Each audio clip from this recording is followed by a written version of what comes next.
Bonjour à tous, bonjour à toutes, bienvenue sur Corvans Prod. Un tuto aujourd'hui un peu particulier parce que on va parler des workflows RAW, de comment gérer vos fichiers RAW dans Resolve. Je me suis dit, comme je m'adresse à des débutants, qu'il y en a peut-être qui ne comprennent pas, ne savent pas, n'ont jamais manipulé, ne savent pas ce que c'est, Rec 709, RAW, log, qu'est-ce que ça veut dire, qu'est-ce que ça implique. C'est pour ça que j'ai fait une initiation, j'ai vulgarisé le concept de RAW, Rec 709, log. Donc ce tuto-ci fait suite à notre formation DaVinci, mais il fait également partie, comme un atelier pratique, de cette initiation. Je vous mets le lien en fiche ici et je vous mets le lien en description. Si vous ne connaissez pas, vous ne comprenez pas ce que c'est le RAW, vous ne comprenez pas ce que c'est le log, vous pouvez aller lire cette initiation. Si vous voulez juste, vous connaissez déjà le principe, mais que vous voulez juste savoir comment gérer vos fichiers RAW dans DaVinci Resolve, vous pouvez juste suivre ce tuto comme vous le feriez, vous l'avez fait éventuellement avec nos anciens tutos sur la colorimétrie. Bien, alors, j'ai ici récupéré quelques rushs RAW, notamment des rushs Blackmagic RAW. Ça, ce sont les samples que propose Blackmagic sur son site. Vous pouvez aller les télécharger pour faire des tests vous-même. Je vous mets le lien en description. J'ai récupéré un plan Blackmagic RAW d'un tournage par, merci, Christian Sylvestre de ATR Productions qui m'a passé ce rush, ce qui est pratique parce que comme ça j'ai justement un rush tourné en Blackmagic RAW en situation de tournage personnalisé. Donc merci, très intéressant Christian. Et j'ai ici deux rushs RED que je suis aussi allé télécharger sur le site de RED, les samples RED. Vous pouvez, encore une fois, je vous laisse le lien en description, aller les télécharger pour vous entraîner. L'intérêt, c'est de vous montrer justement qu'on a quelques diversités de réglages selon le caméscope utilisé. Bien. On va s'intéresser maintenant à une nouvelle fenêtre pour régler nos paramètres RAW qui se trouvent ici. Caméra RAW, ici. Voilà. Alors, le caméra RAW, c'est là que vous allez retrouver toutes vos données. Quels paramètres exactement? Les paramètres de dématrissage. Si vous utilisez un rush Rec 709, un rush log qui n'est pas RAW, vous n'aurez aucune information ici. Il va vous indiquer ceci n'est pas un clip RAW. Dématrissage ou, comme on le dit également, débayerisation, débayère. Je trouve à titre personnel que c'est un peu un abus de langage. Pourquoi? Parce que débayerisation veut dire qu'on part forcément d'une matrice de Bayer. Or, comme je vous l'ai expliqué, même si c'est la plus utilisée, 90% des cas, je dirais, toutes les matrices ne sont pas de Bayer. Donc si on a du RAW, par exemple, enregistré sur un capteur Sigma Foveon, est-ce qu'on doit dire qu'on défovéonise? Je ne sais pas si c'est possible, et bon, bref, voilà, vous comprenez le principe. Donc, je vais revenir un peu sur ce principe de dématrissage, flux brut, parce que je sais que c'est pas un concept hyper facile à comprendre. Grosso modo, pour vulgariser, je vais oser une métaphore discutable. Il faut bien comprendre que ce que vous avez ici, c'est déjà une image dématricée, même si je travaille sur mon flux RAW natif, mon rush RAW natif. C'est déjà dématricé. On pourrait dire ça comme ça.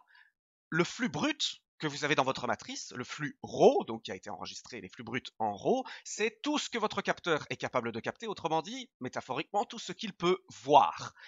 Votre dématrissage, c'est comment il l'interprète. Si on prend par exemple le visage de la demoiselle ici, eh bien, il a détecté donc ce flux lumineux qui découpe un visage, et donc après, quand il l'a reçu, maintenant, il peut l'interpréter à telle valeur d'exposition, ce qui fait que notre visage va être plus ou moins éclairé. Il peut également l'interpréter à telle balance de teinte, à telle balance de teinte, du coup notre visage va être colorisé de telle façon, de telle façon. Quand vous partez de votre fichier RAW, c'est un peu comme si, c'est métaphorique, hein, mais c'est un peu comme si vous aviez toutes les valeurs possibles, l'intégralité des balances de couleurs, des valeurs d'exposition qui est capable d'interpréter votre capteur. Donc forcément, c'est impossible d'afficher une image RAW complètement. Il faudrait cumuler toutes les possibilités de balance, autant d'exposition que de teinte.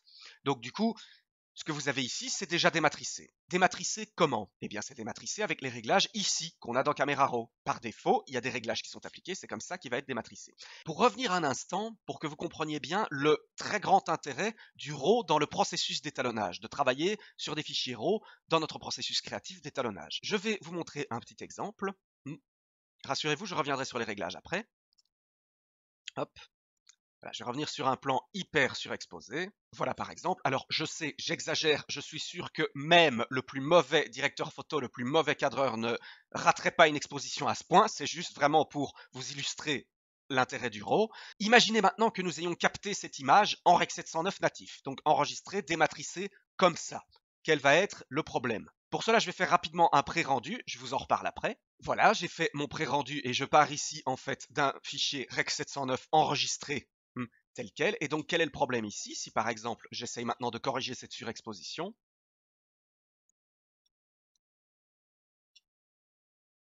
ah ben c'est cramé, vous voyez. Toutes les données que je n'ai pas obtenues lors de mon dématrissage, en l'occurrence tout ce qui a été écrasé au niveau maximum, c'est maintenant des données brûlées, c'est-à-dire vous voyez c'est clippé, c'est comme ça qu'on obtient des rushs clippés. C'est terminé, ça, vous voyez, je ne peux pas récupérer toutes ces nuances. J'ai perdu, vous voyez ici, plein de nuances, même si j'essaie de corriger la surexposition, j'ai perdu plein de nuances au niveau de mon visage, au niveau de ma robe, etc., que je ne peux pas rattraper. En Rec 709, tout ça, c'est cramé. Mais, comme nous sommes en RAW, quel est l'intérêt? Eh bien, justement, comme nous sommes en RAW, maintenant, je peux retourner sur les réglages du dématrissage et je peux redématricer. Pourquoi? Voilà, vous voyez tout de suite pour récupérer les nuances. Et ici, je ne les perds pas. Donc du coup, on peut dire en quelque sorte, c'est métaphorique, d'un point de vue de notre plage dynamique d'exposition, qu'on peut aller récupérer les stops perdus. Vous voyez, on ne va pas gagner en plage dynamique si on a une plage dynamique fixe de 13 diaph par exemple, on va pas monter jusque 15, 16 stops, mais en quelque sorte, on peut faire glisser notre plage dynamique pour aller récupérer les nuances qui ne sont pas rentrées dans nos 13 stops. C'est un peu ça. Bref, c'est métaphorique, hein. Voilà. Mais donc vous comprenez en fait le très grand intérêt, on peut récupérer plein de nuances. Voilà, vous voyez ici je récupère en fait toutes les nuances. Vous voyez toutes les nuances, regardez, on recommence à récupérer ici dans notre personnage plein de nuances au niveau de sa peau, au niveau de la robe, et toutes ces nuances, regardez, hein, regardez aussi également au niveau de la balance de teinte, vous voyez. Regardez, vous voyez les nuances que je peux obtenir au niveau de ma balance de teinte? Parce qu'ici je suis en train de travailler sur mes réglages RAW. C'est assez génial. Vous voyez, c'est vraiment assez génial. On obtient des nuances vraiment très très très très larges qui sont en fait vraiment comme si on les avait captées ainsi au tournage, régler le capteur ainsi au tournage. C'est très pratique. Bien, maintenant vous avez le principe du RAW, son intérêt. On va s'attarder maintenant, je vais resetter tout ça, à gérer vos fichiers RAW dans DaVinci. Alors par défaut, des rushs Blackmagic RAW vont se présenter ainsi. La première option ici, Decode Quality, la qualité de décodage. Est-ce que vous travaillez sur la pleine résolution à la lecture ou est-ce que si éventuellement vous avez une machine un peu limitée en termes de performance, eh bien vous pouvez baisser la résolution de lecture. Vous voyez, voilà, on perd tout de suite en qualité et on obtient éventuellement un rendu plus fluide si on veut le lire en temps réel, etc. Donc moi ici, vous voyez que quand j'utilise Full Res, il n'y a pas de problème. Hein, j'arrive à lire sans trop de problème mes fichiers Blackmagic RAW. Hein, je vais plutôt rester ici sur Use Project Settings, je vais en parler juste après. Donc, Decode Using, quelle méthode de décodage? Est-ce qu'on utilise le Blackmagic RAW Default? Alors, les valeurs par défaut du Blackmagic RAW, à savoir, le Blackmagic RAW va avoir en fait des métadonnées définies par défaut lorsqu'on tourne dedans, qui sont fixées arbitrairement par Blackmagic. Si vous êtes sur Blackmagic RAW Default, vous êtes sur ces valeurs par défaut de dématrissage, hein, des fichier Blackmagic RAW. Caméra metadata, alors ça c'est intéressant, les métadonnées de caméra, ça c'est comme les réglages ont été faits au tournage.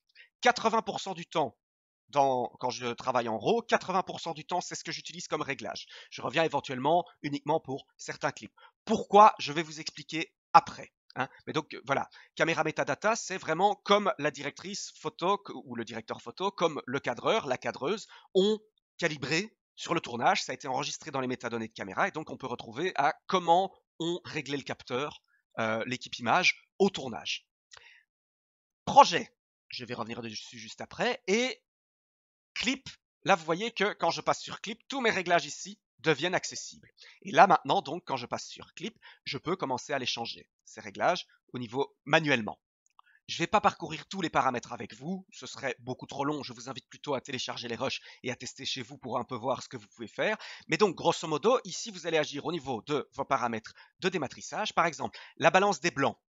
Vous pouvez voir ici, par exemple, je peux tout de suite choisir une balance des blancs en tungstène et j'obtiens une balance des blancs très très bleue, hein, comme si ici, on avait réglé le capteur pour qu'il capte ces informations dans cette balance des blancs. Hein. Vous pouvez voir ici que tout de suite les réglages manuels se sont adaptés pour s'adapter à la balance des blancs tungstène. À vous de choisir si vous voulez obtenir une balance des blancs de votre style. Et donc, si je clique ici sur Custom, voilà, je vais pouvoir utiliser directement donc les réglages de balance de teinte, de balance des blancs ici. Hein, vous voyez, manuel pour changer ma colorimétrie de base, ma balance des blancs. Je peux la teinter aussi, vous voyez, passer plus vers le vert. Comme d'habitude, c'est ce que vous retrouvez sur les caméscopes. À vous de choisir votre balance des blancs. L'exposition, donc, vous voyez, on réexpose, on modifie en fait la façon dont notre image est exposée. Et bien entendu ici, sur les ISO, vous allez pouvoir justement changer la sensibilité du capteur. Si vous avez capté à 400, vous pouvez par exemple remonter à 1600 pour obtenir une image un peu plus exposée. Attention au bruit évidemment. Voilà, et donc répartir comme ça votre différentes expositions. Donc on va pouvoir également directement agir sur l'espace de couleur et la courbe de gamma de notre caméra. Comment est-ce que c'est dématricé? C'est ça qui est très intéressant.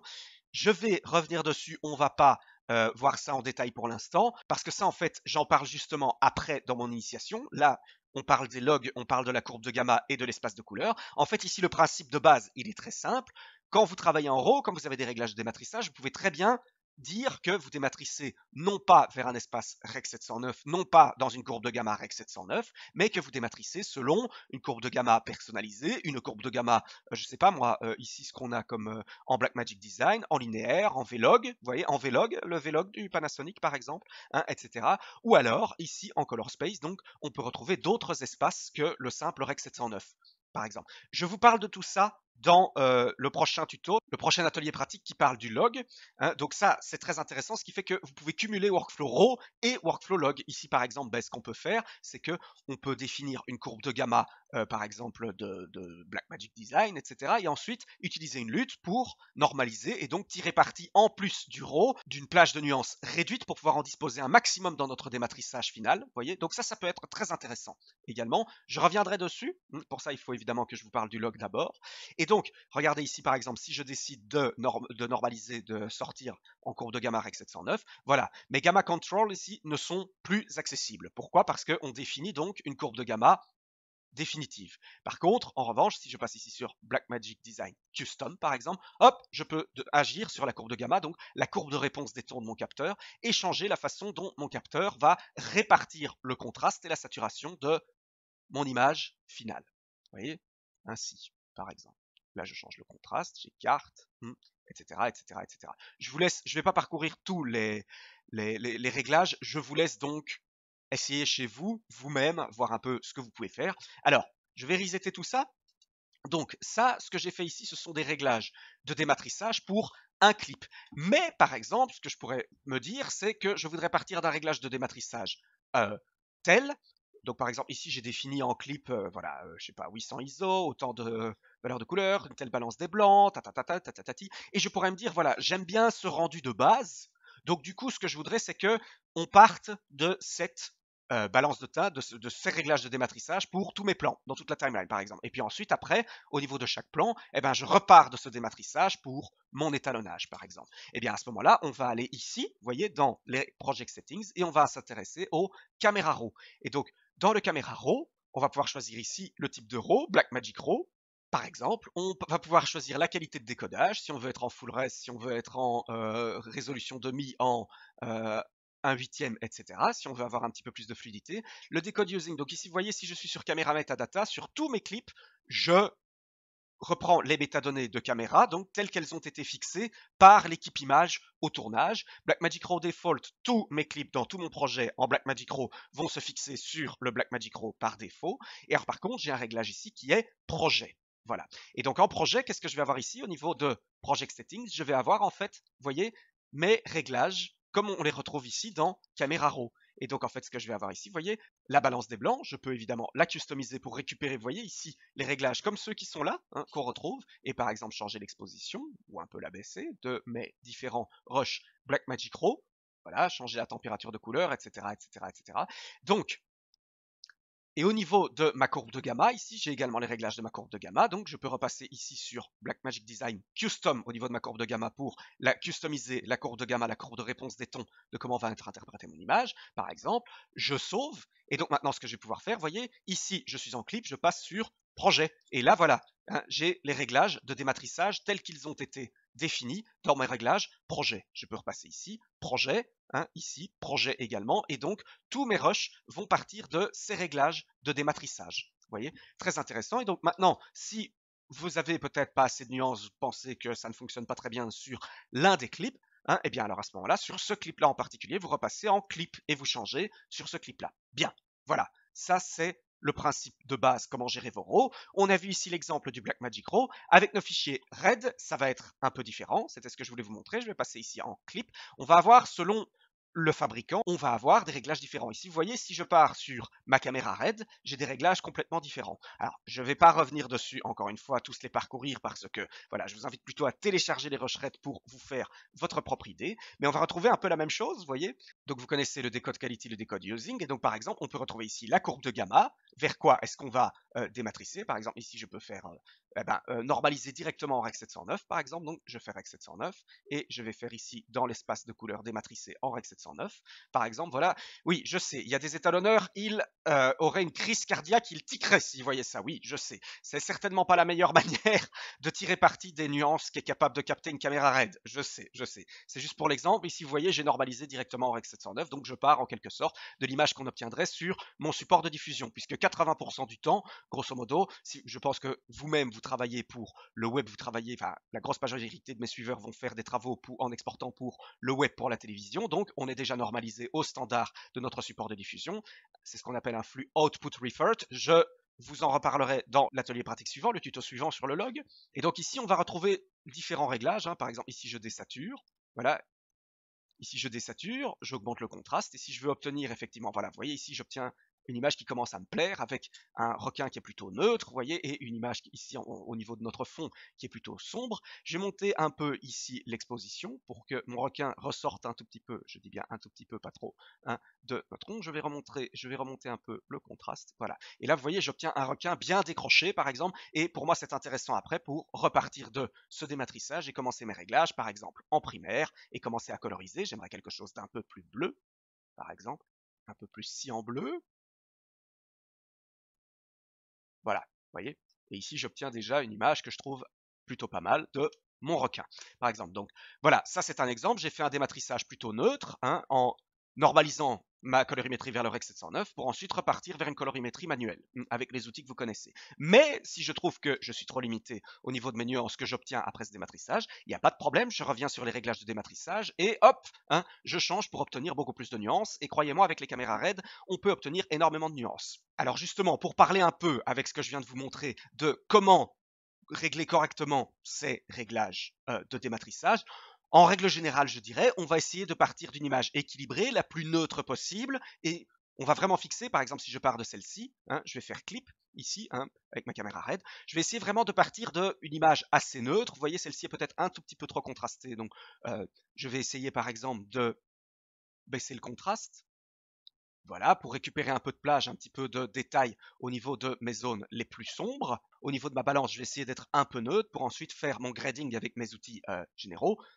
Donc en fait, l'idée avec nos réglages de dématrissage, c'est vraiment d'essayer de partir d'une image sobre, conservant un maximum de nuances. La plupart du temps, je dirais sobre. Maintenant, bien entendu, si on a une balance de teinte plus intéressante avec nos réglages RAW, on va plutôt partir vers cette colorimétrie, vous voyez, et pour ensuite appliquer notre grading avec les réglages manuels, faire rentrer un maximum de nuances, etc. C'est l'idée donc du principe du RAW, pouvoir repartir d'une image définie de base qui nous permet plus de nuances, plus de maîtrise, hein, sur notre étalonnage à la suite. Donc maintenant qu'on a vu un peu comment régler nos réglages RAW, on va revenir sur le défaut du RAW. Hein. Vous voyez ici que mes fichiers RAW, mes fichiers RED RAW, ma machine a beaucoup de mal à le lire. J'ai clairement pas le temps réel, hein, là. Ça se verra plus sur le requin.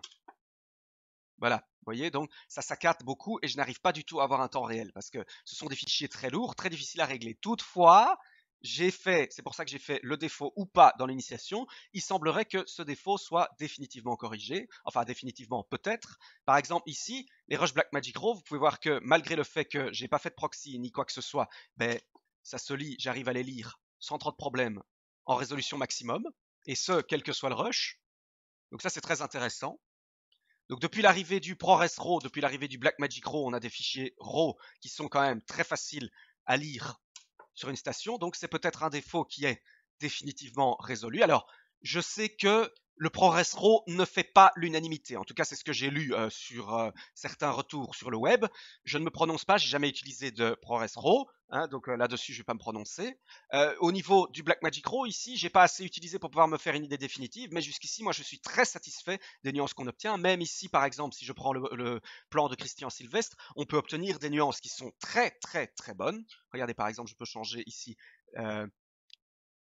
changer un peu l'exposition et je vais hop, modifier la balance des teintes. Honnêtement, je suis très satisfait jusqu'ici des nuances que j'obtiens personnellement dans ces fichiers Blackmagic Raw et c'est tout fluide, ça passe nickel. Donc, est-ce que le ProRes RAW, le Blackmagic Raw ont finalement corrigé le problème, le défaut majeur du RAW? Peut-être, à suivre. En tout cas, d'ici les premiers résultats que moi j'ai, je suis très content. Pour revenir sur nos rush-red, si vous travaillez avec des flux RedRaw, si vous travaillez avec des flux CineDNG, avec des flux AriRaw par exemple, comment faire maintenant? Je vais vous montrer comment faire pour optimiser vos flux RAW pour essayer d'obtenir un temps réel. Alors, vous vous souvenez, je vous mets le lien en fiche si vous ne l'avez pas vu de notre tuto sur l'optimisation des performances dans Resolve. Donc ici, le problème étant que si on fait ici un média optimisé de nos fichiers RAW, donc Generate Optimized Media que vous connaissez, mais Resolve va commencer à travailler sur ces médias optimisés qui sont quoi? Qui sont dématricés, qui sont enregistrés en DNX, en ProRes et qui sont donc dématricés. Du coup, tous les réglages de caméra RAW, vous les perdez dans ce cas-là. Donc, c'est pas très intéressant. Si on se sert ici du render cache, en Smart par exemple, notre render cache, il va se faire toujours à la sortie. Donc, c'est pas très intéressant.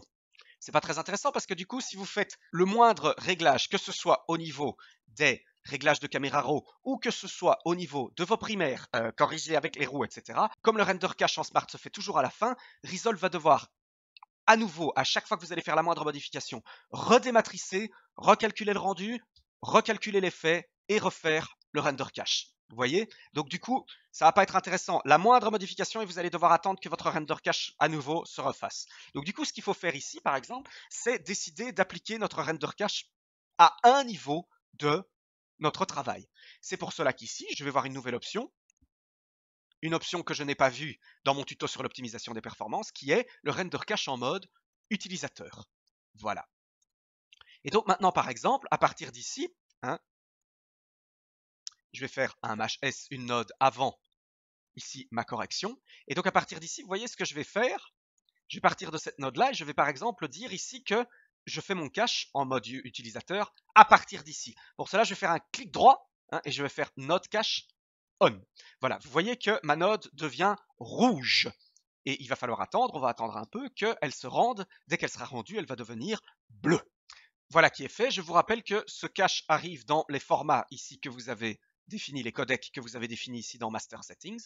Nous avons ici un cache en DNxHR HQX qui a été fait. Et donc maintenant, qu'est-ce qui va se passer? Ben regardez, ici maintenant, si je travaille mes corrections colorimétriques dans cette note-ci, après mon cache, voilà, je peux arriver à lire mon fichier en temps réel, parce qu'ici, toutes les corrections que je fais, regardez, je peux faire une autre correction, par exemple, je peux aller vers les courbes, pardon, pour changer mon étalonnage, hop, voilà, voilà, oh, c'est beaucoup trop au niveau de mon requin ici, je vais lui faire récupérer des nuances, c'est trop, voilà, voilà, et en fait, regardez, je fais n'importe quelle correction, et hop, voilà, ici j'ai fait mes corrections, donc non pas sur le fichier RAW de base, mais sur mon cache.